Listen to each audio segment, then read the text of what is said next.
How many times have you handled a PDF that is too big? Maybe you can't upload it to a certain website because it has to be under 10 megabytes. Maybe your email client won't let you attach it because it's over the file limit. Maybe it's slowing down your computer because it's simply too big. Well, today, I'm going to show you how to fix this problem with a solution so quick and easy that you'll be amazed that you didn't know about it sooner. And I will tell you, I use this method all the time. Now, here we have our sample PDF. It is 109 megabytes.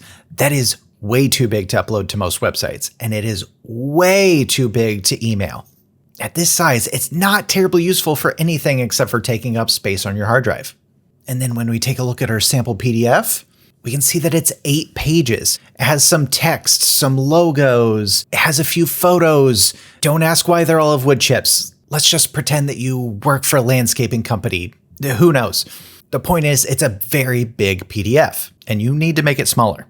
Now, to reduce the size of our PDF, all we have to do is go up here to the top left of Acrobat. Now, this may look a little bit different for you depending on what computer you're using. We're on a PC right now, so the area we're looking for is right here under Menu. Now, if you're on a Mac, you'll instead look at the very top of your screen on the menu bar and click on File. Now, once we've clicked, we'll see our list of options, and what we want is Save as Other. And then we see the option for Reduced Size PDF. So let's go ahead and click that. Now you may see this box come up asking about compatibility settings. I always keep it on Retain Existing Settings. I would say that's always a good idea so that you don't have any issues with other versions of Acrobat. So let's go ahead and hit OK. And then now it's going to ask us to save our file. Now you can do this however you want. You can either save over your existing file or you can save as a completely new file name.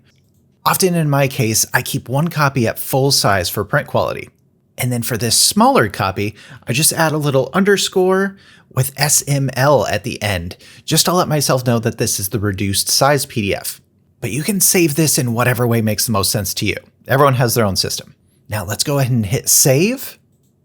And we'll see it thinking for a little bit down in the bottom right corner, doing its thing, working to reduce the size of our PDF. Okay, so it looks like it's done. So let's go ahead and go back to our Explorer and take a look. Now we can see again our original file, 109 megabytes, absolutely massive. But our small version with that reduced size PDF is now 2.5 megabytes. Not even 25, 2.5. That is an incredible difference. You could email this, you could upload this to pretty much any website, apply for that brand new landscaping job, and it will just run much faster on your computer. Now I'm curious, what is the largest PDF that you've ever had to work with? I know that I've worked with some absolutely massive files in my time, so I'd love to hear about your experiences. And now that you've mastered how to control the size of your PDFs, why not master how to use spreads and single pages when creating those documents? I have a video right here to help you do just that.